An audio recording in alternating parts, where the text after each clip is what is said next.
पलामू से इस वक्त की बड़ी खबर सामने आ रही है। आपको बता दें कि पलामू के चैनपुर प्रखंड स्थित रामपुर में सिकंदर चौधरी मौत को लेकर राजनीतिक माहौल गर्मा गया। दरअसल गोलीबारी की घटना के बाद मेदिनीनगर अनुमंडल प्रशासन ने क्षेत्र में धारा 163 लागू कर रखी है। वहीं पलामू से सटे गढ़वा जिले के डांडा थाना क्षेत्र के कई गांवों में धारा लागू है। ऐसे में साफ तौर पर कड़ी सुरक्षा के पुख्ता इंतजाम देखने को मिल रहे हैं। इसके बावजूद सीपीआई एमएल नेताओं और कार्यकर्ताओं ने प्रतिरोध सभा और रैली का आयोजन किया गया। बता दें कि सभा के बाद नेताओं ने मृतक सिकंदर चौधरी के परिजनों से मुलाकात कर उन्हें न्याय दिलाने का भरोसा दिया।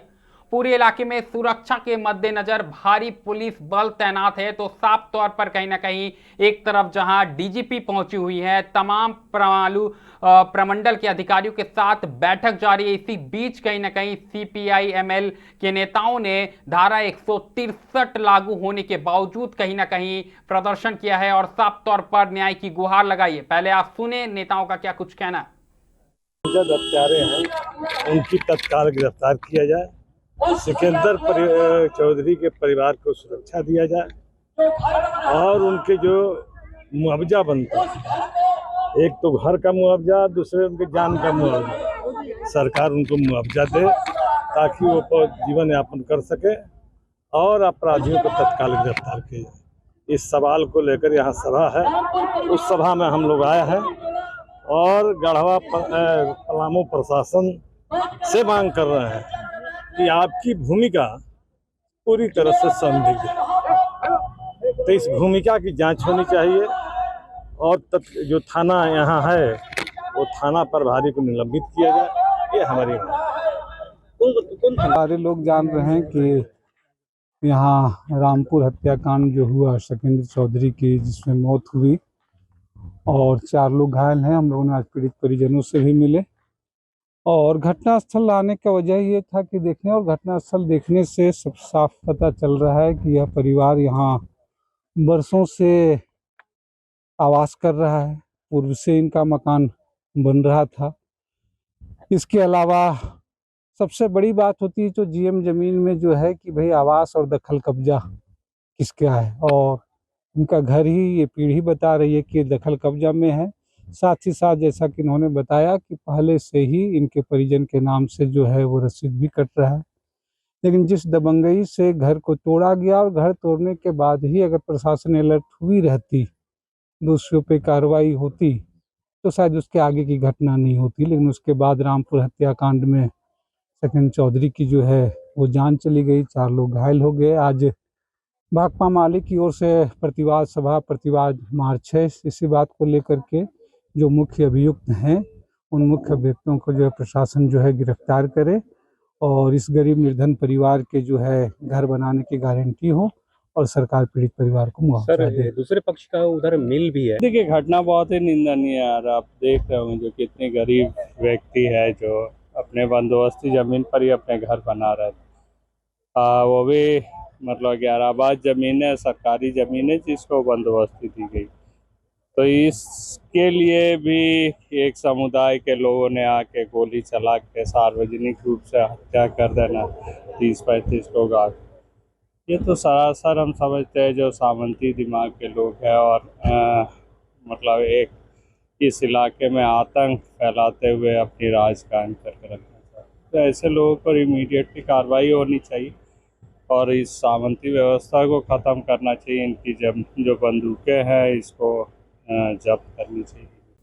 तो बिल्कुल साफ तौर पर आप सीपीआई एमएल नेताओं को सुन पा रहे थे किस कदर उन्होंने धारा 163 लागू होने के बाद भी कहीं ना कहीं क्षेत्र में न्याय की मांग की है और मृतक को इंसाफ देने को लेकर अपनी जो है आवाज है उसे बुलंद करने का काम किया है। तो साफ तौर पर हम आपको बता दें कि एक तरफ जहां समीक्षा बैठक चालू है, डीजीपी पहुंची हुई है, उसी बीच यह बड़ी कहीं ना कहीं न्याय को लेकर एक तरह से कह सकते हैं आवाज खुलकर सामने आ रही है। तो अधिक जानकारी के साथ सीधे पलामू से हमारे सहयोगी विनोद जुड़ चुके हैं। तो विनोद बताएं, एक तरफ जहां डीजीपी खुद पहुंची हुई है जिले में, उसी बीच कहीं ना कहीं धारा 163 लागू है और सीपीआई एमएल नेताओं का कहीं ना कहीं एक तरफ से जो न्याय की आवाज है वो बुलंद होती हुई नजर आ रही है।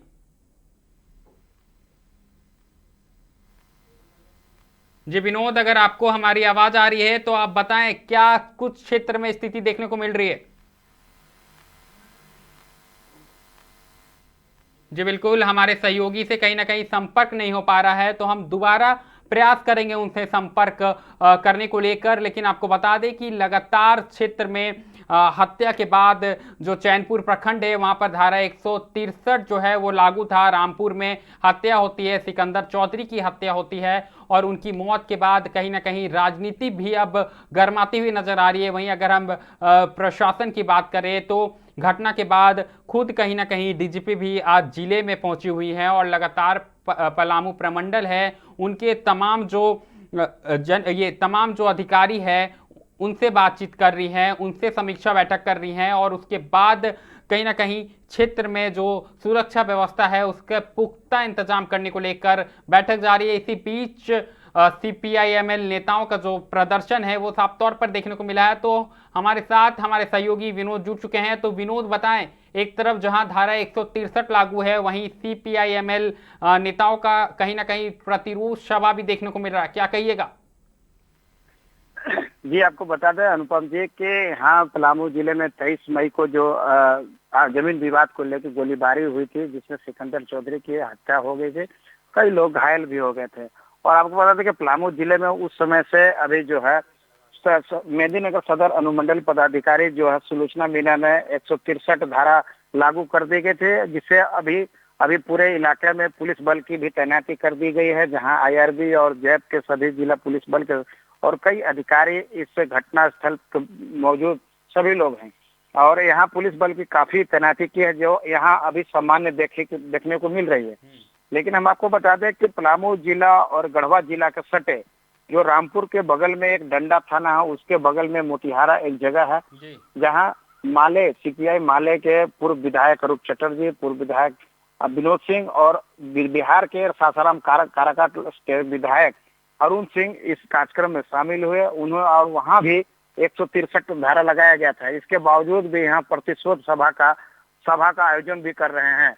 जी, ऐसे में प्रशासन की ओर से क्या कुछ सख्ती देखने को मिली? क्योंकि साफ तौर पर जो तस्वीरें आ रही थी वहां पर धारा 163 लागू था, सुरक्षा के पुख्ता इंतजाम देखने को मिल रहे थे। तो इतनी बड़ी संख्या में नेता वहां पहुंचे हैं, क्या कुछ प्रशासन की ओर से रुख देखने को मिल रहा है?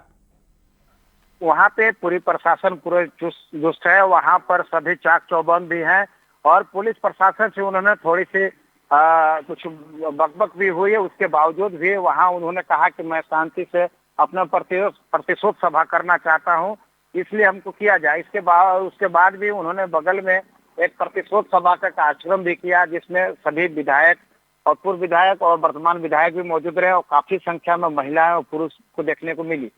जी, ऐसे में एक तरफ जो तस्वीरें आ रही थी विनोद, लगातार हम सुबह से पलामू की जो तस्वीरें दिखा रहे हैं वहां पर खुद डीजीपी आज पहुंची हुई है जिले के अंदर, प्रमंडल के जितने अधिकारी हैं उनके साथ बैठक कर रही है और खास तौर पर कहीं ना कहीं ये बातें सामने आ रही थी कि रामपुर में हुए हत्या को लेकर डीजीपी सख्त नजर आ रही थी, निर्देश दे रही थी। इसी बीच एक तरफ डीजीपी का आना और एक तरफ सीपीआईएमएल का कहीं ना कहीं जो प्रतिरोध सभा आपस में कैसे जुड़ता हुआ नजर आ रहा है, क्या कहिएगा?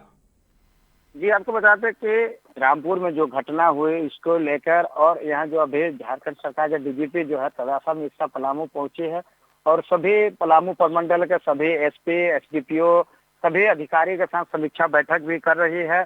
और समीक्षा बैठक में नक्सल गतिविधि, विधि व्यवस्था और अपराध, जमीन संबंधी अपराध नियंत्रण को सभी को देख रही थी। लेकिन एक तरफ जहाँ पलामू प्रमंडल मेदिनीनगर में जहाँ तदासा मिश्रा जो डीजीपी है वो अपना समीक्षा बैठक करे, वहीं दूसरे ओर माले सीपीआई माले के नेताओं ने प्रतिशोध सभा का आयोजन किया और सभी कार्यक्रम उन्होंने किया और सभी लोगों से मिला। यहाँ तक कि सिकंदर चौधरी के परिवार से भी घर जाकर उन्होंने घटना की जानकारी ली और घटना की जानकारी लेने के बाद उन्होंने उनके परिजन को भी कहा गया कि आपको न्याय मिलेगा और किसी हाल में आपको न्याय मिलेगा। और उन्होंने ढांढसा भी बना कि आप निश्चिंत रहिए और आपका न्याय मिलेगा। जी बिल्कुल, कहीं ना कहीं न्याय मिलेगा। ऐसे में साफ तौर पर अगर हम बात करें तो क्या डीजीपी भी रामपुर पहुंच सकती है और जो मृतक है उनके परिजनों से मुलाकात कर सकती है, क्या कुछ जानकारी आ रही है विनोद? अभी बता दें कि अभी उस तरह की कोई जानकारी नहीं है कि यहाँ मतलब डीजीपी यहाँ रामपुर आएंगे। अभी कोई आधिकारिक पुष्टि भी नहीं हुई है, न कोई अधिकारी से वार्तालाप हुई है कि यहाँ घटनास्थल पर डीजीपी आएंगे या नहीं। जी जी बिल्कुल, जानकारी के लिए बहुत बहुत धन्यवाद विनोद। तो साफ तौर पर आप हमारे सहयोगी को सुन पा रहे थे। एक तरफ जहां सिकंदर चौधरी की हत्या को लेकर चैनपुर प्रखंड स्थित रामपुर में कहीं ना कहीं धारा 163 लागू हुई, इसी बीच सीपीआई एमएल के जो नेता है वो प्रतिरोध सभा कर रहे हैं और जो मृतक है उनके परिजनों से भी मुलाकात की है। हालांकि इस दौरान हमारे सहयोगी ने बताया कि पुलिस के साथ थोड़ी बकझक जैसी स्थिति देखने को मिली, लेकिन हालात फिलहाल नियंत्रणपूर्ण है और नेताओं ने प्रतिरोध सभा में परिजन से मुलाकात कर साफ तौर पर न्याय की मांग की है। लेकिन बड़ी बात यह है कि आज जहां पलामू में प्रशासनिक एक तरह से सभा जुटा हुआ है, तमाम बड़े अधिकारी मौजूद है, डीजीपी के साथ बैठक का दौर जारी, इसी बीच कहीं ना कहीं प्रतिरोध सभा अपने आप में एक चैलेंजिंग होगी पुलिस के लिए। और साफ तौर पर यह 163 धारा के बीच सीपीआईएमएल का जो ये प्रतिरोध सभा है अपने आप में कई तस्वीरों को बयां कर रहा है और पुलिस की जो प्रशासन है उससे साफ तौर पर न्याय की मांग कर रहा है। अब देखने वाली बात होगी कि प्रशासन इस मामले में क्या कुछ एक्शन लेती है और इस हत्या मामले में क्या कुछ नया मोड़ सामने आता है। फिलहाल इस खबर में इतना ही, लेकिन इससे जुड़ी एक एक तस्वीर, एक एक जानकारी मिरर मीडिया आप तक पहुंचाता रहेगा। लेकिन अभी के लिए फिलहाल इतना ही।